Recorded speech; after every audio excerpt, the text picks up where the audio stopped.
Uite, 36% îți închipui. Așa de gine am dormit. Igor, Da. eu am o idee pentru campania electorală. Ce idei? În turul 2 o să ajungi tu cu Marian. Ești sigur? Absolut. Iura Ciocanu să asigure asta. Așa, și? Și noi trebuie să pregătim alegătorii că anume așa va fi. N-am înțeles, cum să-i pregătim?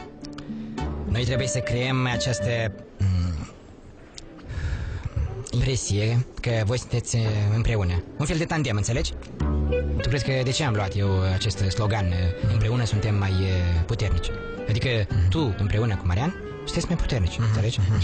Nu, stai, Uleacă, cum adică eu cu ratingul meu să-l trag după mine pe Marian? Lasă că-i fac eu și lui Marian rating, n-avea grijă. Deci ascultăm. Voi în campania electorală trebuie să apăreți împreună pe la diferite manifestări. Uite la Capriana, de exemplu, va fi, nu știu ce va fi...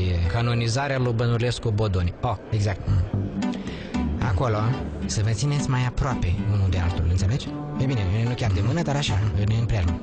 Lasă lumea să vadă că sunteți, cum să zic eu, svească, mă înțelegi? O echipă.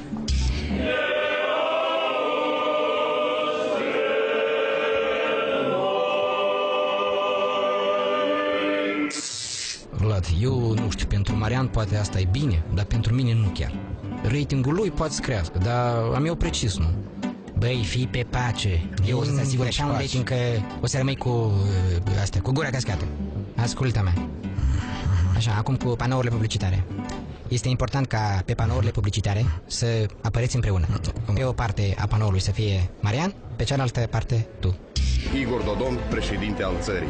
Semnează și tu împreună cu noi. Împreună suntem mai puternici. Кто будет платить? Да плачу я, не волнуйся, Игорек. Noi vom face și panourile tale și ale lui Marian și noi le vom achita, bineînțeles. Sau, așa, de pildă, un panou dublu pe un bloc de locuit. Sus Marian cu sloganul împreună, iar mai jos Igor Dodon, președinte. Înțelegi? Marian deasupra, tu de sub. În fine, puteți să schimba poziția, asta nu prea contează. Contează. Deci tu vei fi președinte și noi vom colabora împreună. Împreună suntem mai puternici.